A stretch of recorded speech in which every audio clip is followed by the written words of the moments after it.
welcome to the show. It is the Gospotainment show. This is where I get to feature persons who are doing phenomenal things in the gospel music industry, and I get to burrow into their brain, get to know what they are thinking, what they've been doing the past years, and what they are currently doing. Today I have a fantastic man. He's phenomenal. He's out of this world. He's an actor, broadcaster, pastor, life coach. The list is endless. Today I have him in the studio and I'm going to be talking with him. But before I get to introduce him to you, let us go for a break. When we come back, we'll be talking to this man. Welcome back to the show. You are saying him already, but you don't know him. Maybe you know him. But I have with me on set Mr. McDavies Edogun. Now that's the part I always struggle with. But Sam McDavies Edogun. Yes, it is. Where is that from? It's from somewhere that God has designed in Edo State. Okay, definitely Edo State. All the Edo people, you guys have a fantastic man here. Mr. Sam, you're welcome to the show. Thank you. Thank you for obliging us out of your piece of shit. It's a pleasure to always hang out with you. Yeah. Okay, let's get to meet you, Mr. Sam. Who is Sam McDavies? He's one simple guy. At best, I just want to be known as a Christian that I am. Yes. I'm a God lover, and then a people lover as well. I always say, if you love God, you love people. So that's who I am, basically. Maybe you are asking for the things I do. Yeah, I'm a God lover. Let's get to know the things you do. Yeah. Because I already listed your resume. I don't want to start going into the details of it. Okay. But you tell us, what are the things you do? I do music. I do gospel music. Yes. I do gospel arts. Yes. I'm an ardent supporter of gospel arts, promoter as well. Yes. And if you don't mind, maybe I can carry placards for gospel arts. Exactly. Yes, I defend it anywhere I go because I feel it's been relegated to the background, which is not supposed to be. I feel because music started in heaven, so that's church. So gospel arts should actually be leading the art world, but some way, somehow we missed it somewhere, and now we are being brought on the scene as though we're learning. We're learning about it. Yes. Okay, I'll just go straight to some of the things you do. I know you're a choir trainer. Yes, I know you've trained countless choirs, and I know you were out of the country for a while. Some years, Back. So let's deal with that because I want to get our viewers to get to see what the choir in Nigeria is like and where it's going to, because I know people like you who are professionals who have been doing this know where it is coming from and where it is headed to. So let's get into your foray into the choir. When did it start? I started way back. Not so sure, but around 77, 79. Oh my God, I wasn't born. Was the first time my mom pulled me into one. Yeah. And then, though I didn't understand what I was doing, but I liked it. I was doing my stuff, and I was contributing as much as I could. But in 1982, I got born again, and then it just took a new turn. And since then, there's been no looking back. Okay, so you sing? I sing. I started by singing and then organizing events with a choir. Yes. As of then, back in Benin City, until I moved over to Lagos to school, and then from there, somehow, directing came along. Came into the picture because they saw it in me, and then I was always scared of doing such stuff because I felt people that were directing choirs were like from heaven, were superhumans and everything. But someday, my bishop looked at me and said, "Samie, you are handling the choir." Wow. And somehow we got into it, and then the thing just started growing, started getting to meet people, and a couple of people really got me interested in the business. My music director, then the biggest gospel artist that we knew then was Ron Kenali. Yes. So my music director then, to me, was Ron Kenali.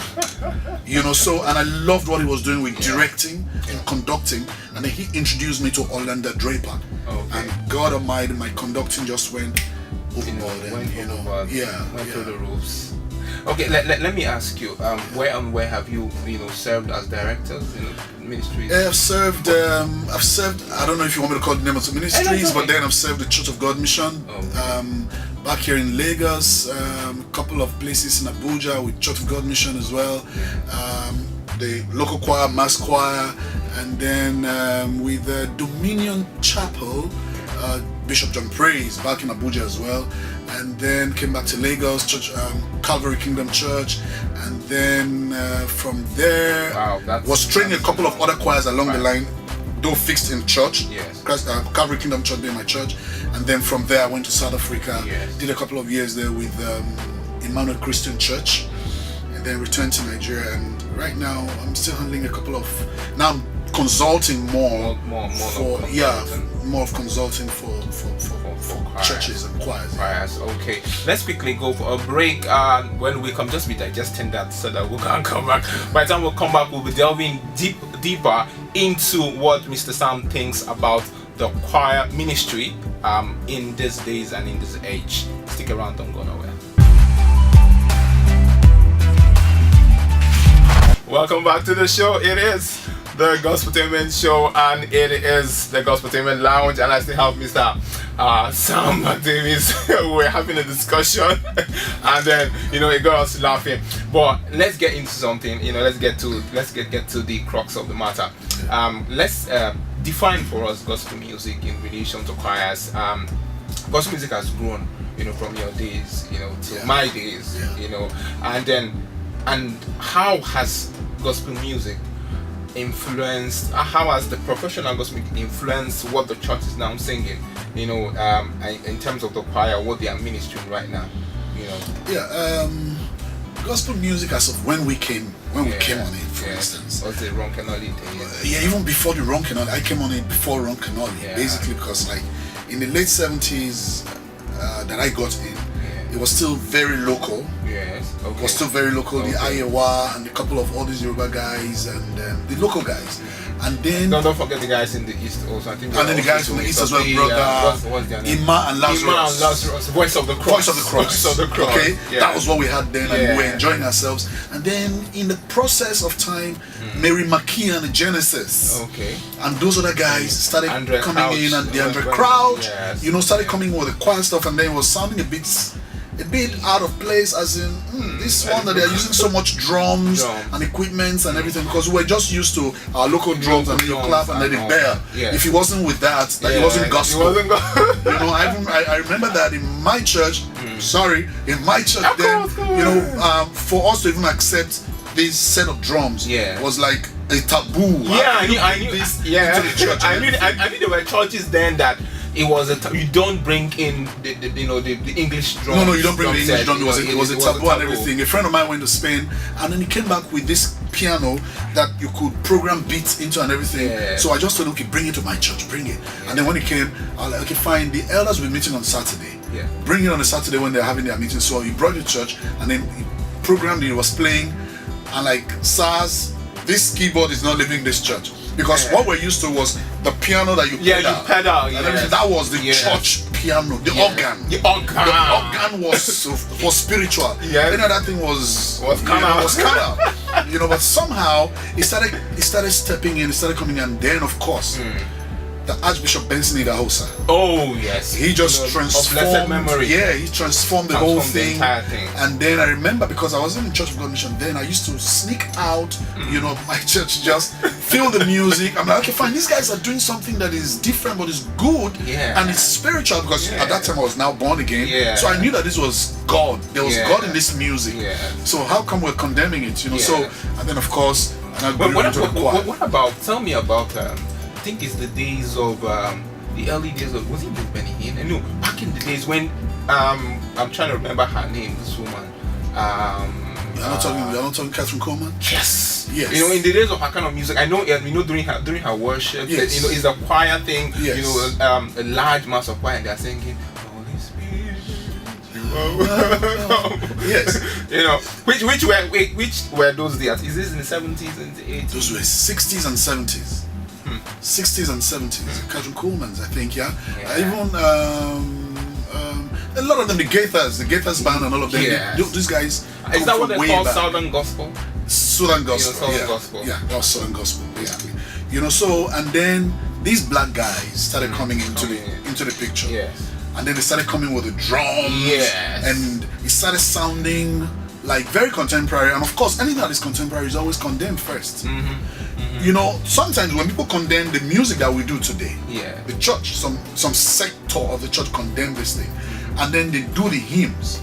They forget to look. When they read in history, they will discover that the hymn was condemned when it was first brought up. You understand? The classical music was first condemned when the church was introducing it. So the church is always we always attack something. Yeah, we're attacking it just because we want to be protective of. You know, what we feel is sacred. Exactly. We want to protect our zone and everything. But it's later we always realize, okay, fine. But it's good. It's good. It sounded nice. It sounded nice, and God is glorified. You know, and everything. You know. I remember a couple of days ago, we're in a meeting, and then Tim Godfrey was up, and then people were like, "Oh, fine, people don't appreciate." And in my mind, I'm like, if you don't appreciate what Tim Godfrey is doing, then something must be. I mean, I have an issue with you. You know, because the boy is born again. The guy is praising God. You understand? The challenge we're having today basically is this. The mistake the church is making about music is now we're making it look as though it is only the man that sings the slow music, which we call worship music. Alright? When it is slow, it is worship. If it is fast, then we'll give it another name. Alright? So the dichotomy between praise and worship sometimes confuses people because you just feel, okay, fine, if it is fast, it is praise, if it is slow, it is worship. No, it is in the content. Yes. It's in the message. The message that makes the music. Worship originally means worthship. Alright? Something you're giving worth. Is giving worth to. So if the content of the music is giving worth to God, it is worship. And then of course we transcended from the Android clutches to the Kirk Franklin. Before Kirk Franklin came in, it took a while, and when Kirk Franklin came in, it was like crazy. And of course came up with Revolution. You know, for those of you that think the gospel music has gone too far, you know, because there's nothing yet. And what he prophesied then is actually happening now. You know, I mean, look at what Ty Tribbett is doing. Then come the Mary Marys also. The Mary Marys came along the line, and then in the process, the Mary Marys, and then Ty Tribbett, Tasha Cobbs, now Travis Green is just all over the place. But before we get to Travis Green, Hillsong, the Australians came with something different. The Australians just dug up something that is very unique to themselves, and somehow I can't tell you how much I'm in love with Hillsong. I'm just so in love with. In fact, I have an issue with music. For me, anyway, I love music, so I really don't discriminate. If it is praising God, I love it. If it is rap, if it is akbala, if it is traditional, if it's anything, as long as it's praising God, it's talking about my God, and some way, somehow, if I know your heart condition, I know that, okay, fine, you're into God. I'm in love with what you're doing, because music is from God. It is not from Satan. Satan got it from God. Satan doesn't have anything to give that he didn't get, apart from the evil that he's doing. Do you understand? So if it is music, you know, then it is God. If it is rap, if it is, I mean, look at spoken word today. Is entering the church now. We never accepted things like that. Back in the days, it was recitation we're doing. You know, you just memorize scriptures and you come and you share it. You understand? And then poetry was a little bit, and then now spoken word. Now spoken word is like fire. I love it. Okay. We will let's dig into this particular part. Now we have been able to define all these various types and kinds of music and generations of music. Now let's bring them into the choir. Okay. You know, what is the ideal choir music? I mean, what's the ideal choir music? Let's what are choirs doing these days? You know, when it comes to this kind of music. You know, can they do any kind of music that is gospel, or are there certain things that are choir music? I think for me, basically, you just watch your. I'm trying to run away from the word audience. All right, you watch your congregation or your audience, technically speaking. All right, now, if you have youths as your larger population, Yes. you've got to be doing something contemporary for them, or else you lose them. You lose them to the other church, and then you condemn what those other churches are doing. So like, oh well, we're not that other church. We are more spiritual. No, the youth are interested in music. The adults as well. I like what they do at TPH. Okay. You know, this present house will tell you, okay, fine, they have expressions. So depending on the church you go to, depending on the same church, but they have different expressions. You go to this church, they do hymns. You go to this one, they do contemporary. You go to this one, they do, you know, a blend of this and this. You know, so some way, somehow, you have to look out for what fits your crowd. Okay. Your crowd. Yeah. You understand? Now, somebody was asking if you could do aha in praise and worship. I said, why not? Why not? Why not? If you go to Koza, shout out to Tim Godfrey. Yes. Because I would do aha, and then the whole church will be on their feet. Go up. All right, people, let's quickly go for a break. When we come back, we will be digging into his classification of choirs. He was telling me something about hybrid and this and that. When we come back from the break, he's going to define all those forms of choirs for us. Stick around, don't go nowhere. It is still the Gospotainment Lounge.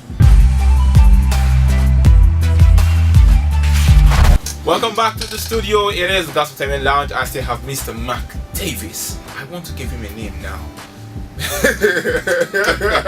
I'm thinking about that. Okay, before we went for the break, we were talking about we wanted to talk about the different classifications of choirs. You know, the kinds of choirs that are existing in our days. So, which help us, basically, we have the classical. Yes.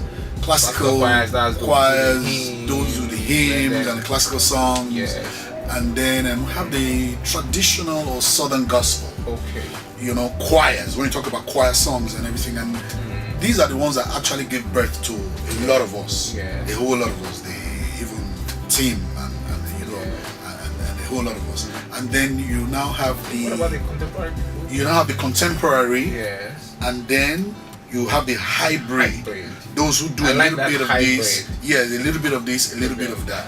But one thing a pastor should watch out for is check the